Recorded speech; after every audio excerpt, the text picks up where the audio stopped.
Hi అండి, ఎలా ఉన్నారు? అందరూ బాగున్నారా? హ్యాపీగా ఇళ్లలో పడుకుంటున్నారు అనుకుంటా. నాకైతే ఇంట్లో నిద్ర పడతలేదండి. ఎందుకంటే లాస్ట్ 2 సంవత్సరాలుగా బిగ్ బాస్ హౌస్ లో అలవాటు పడిపోయా.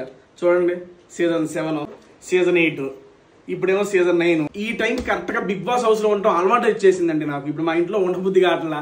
బిగ్ బాస్ హౌస్ నేమో మిస్ అవుతున్నా. సీజన్ 9 కూడా చూస్తున్నా. రాను రాను ఆట ఇంకా బాగా రసవత్తరంగా సాగుతుంది. మీలో ఎంతమంది బిగ్ బాస్ 9 చూస్తున్నారు కింద కామెంట్ చేయండి. అండ్ ఇందులో మీ ఫేవరెట్ కంటెస్టెంట్ ఎవరో కామెంట్ చేయండి. This is my purely personal opinion ఉంటుంది కదా. ఎందుకంటే 2 సంవత్సరాలు బిగ్ బాస్ హౌస్ లో ఆడిన ఎక్స్పీరియన్స్, బ్యాక్ టు బ్యాక్ వెళ్ళొచ్చాను. అండ్ లోపల ఏ సిచ్యువేషన్ లో ఎవరు ఎలా రియాక్ట్ అవుతున్నారు, దేనికోసం రియాక్ట్ అవుతున్నారు అని చూస్తుంటే అర్థమైపోతుంది ఒకటి. అండ్ ఈ సీజన్ లో బాగా ఇప్పుడు దాకా మార్క్ తెచ్చుకుందంటే మన సంజన గారు నెక్స్ట్ లెవెల్. ఇప్పుడు దాకా అసలు ఎక్స్పెక్టే చేయాలి మేడం గారు ఎట్లా ఆడతారని. కెప్టెన్సీ టాస్క్ కి కంటెంట్ రావడానికి రక్తాలు చిందిచ్చే వాళ్ళం. ఈ రోజు బిగ్ బాస్ సంజన గారికి ఇచ్చిన అవకాశం ఒక 5 కెప్టెన్సీ టాస్క్ కి కంటెంటర్లు చేసేయమని డైరెక్ట్ అవకాశం ఇచ్చేస్తే నాకు మైండ్ పోయింది. ఓ అమ్మా ఏందిరా ఇది అనుకున్నా.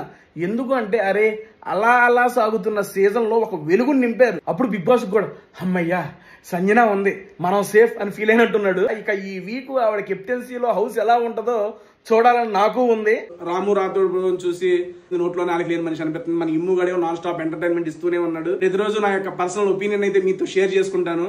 And keep supporting. కామనర్స్ లో అబ్బా వీళ్ళేంట్రా ఎంత ఓవర్ చేస్తున్నారు అనిపించే కంటెస్టెంట్స్ ఎవరు?